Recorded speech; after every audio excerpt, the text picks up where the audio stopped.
From where the news comes first, this is News Channel 2 at noon.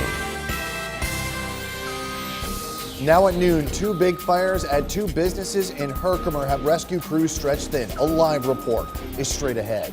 And a home is burned to the ground and 3 people are being treated for smoke inhalation after an early morning fire in Forestport.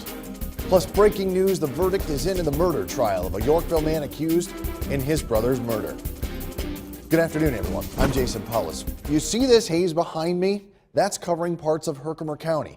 Firefighters were called to not one, but 2 businesses for fires in Herkimer. So much smoke, you can see it on our tower cam. One fire is in the town of Herkimer, the other in the village of Herkimer, and at one point the DOT had closed Route 5 to through traffic. That has since reopened.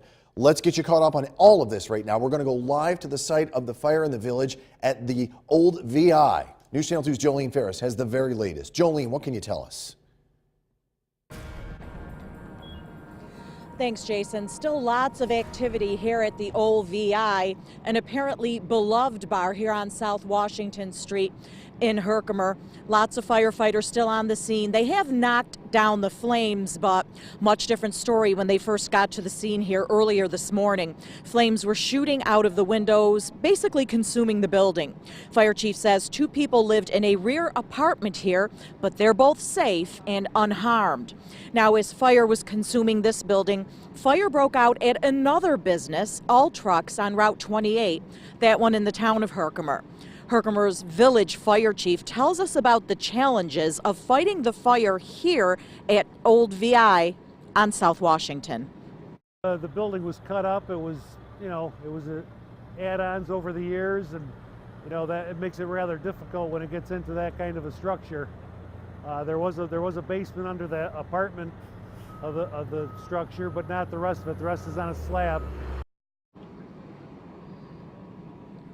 Want to mention Route 28, all lanes closed both directions between East German and 94 in the town. Now, that was the last case we knew minutes ago. That could have changed in the past minute or so since we came on the air, but last we knew that was the case.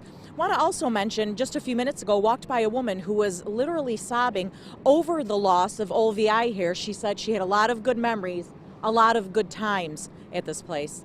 Back to you. All right, Jolene Ferris reporting live. Thank you very much. At least 3 people were rushed to hospitals after an early morning fire in Forestport. The home on Woodhull Road is completely destroyed. Portions of the building actually collapsed as crews were fighting this fire. They tell us when they got on scene, the home was engulfed in flames. Water had to be brought in and pumped from a portable pond onto that fire. National Grid crews also had to cut power. Woodhull Road was shut down from Forestport to Dustin Road shortly after it started at 6:40 this morning. Fire officials tell us that the people that were rushed to hospital suffered from smoke inhalation.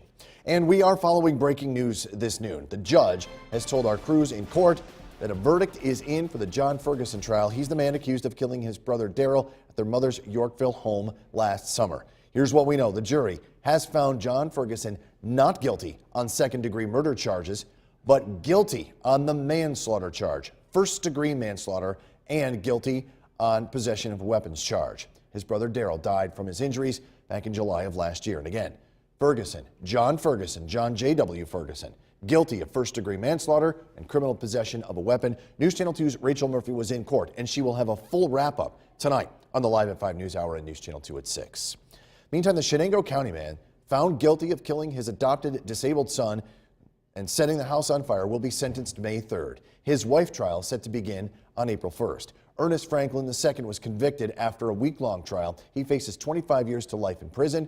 Franklin killed his 16-year-old son, Jeffrey Franklin, and then tried to mask the evidence by setting fire to their Mount Upton home.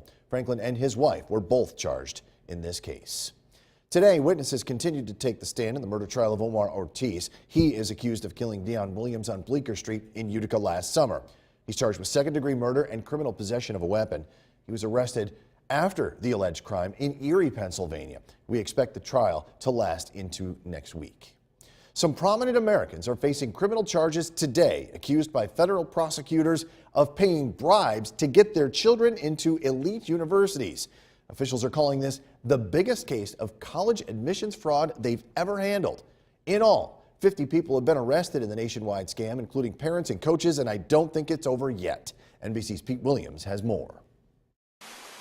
The colleges are some of America's most elite and hardest to get into, including Yale, Georgetown, and Stanford. The FBI says 8 universities in all unwittingly admitted students with phony athletic records or inflated test scores paid for by their parents' bribes. We believe all of them, parents, coaches, and facilitators, lied, cheated, and covered up their crimes at the expense of hardworking students and taxpayers everywhere. Among those charged, Desperate Housewife star Felicity Huffman, Full House actress Lori Loughlin, corporate CEOs, and high-priced lawyers. The FBI says a California man arranged it all, William Singer, who ran a college prep business. I understand the stress the college admissions process can put on your family. He pleaded guilty Tuesday to accepting a total of $25 million to get students admitted as athletes, even though many had never even played a sport. Singer says he used some of that money to bribe coaches, who put the applicants into their designated admission slots and kept the rest of the money for himself. Singer also admitted paying test proctors to let someone else take a student's admissions exams, like the SAT, to pump up their scores. Prosecutors say parents disguised their payments to Singer as contributions to a charity he ran, so they could even deduct the payments on their taxes. We're not talking about donating a building so that a school's more likely to take your son or daughter. We're talking about deception and fraud. And prosecutors say more charges against more parents are possible as the investigation goes on. Most of the coaches involved have now been fired. A few were put on leave, but none of the students have been charged. Prosecutors say the parents and the coaches were to blame. Pete Williams, NBC News, Washington. Let's switch gears now. Take a breath and get a first look at your forecast this noon. For that, we go over to meteorologist Jill Reel in the Storm Tracker 2 Weather Center. We are seeing some clouds moving back into the region for this afternoon, but still staying mild compared to the last couple of days, and especially compared to this morning when we start off in the teens.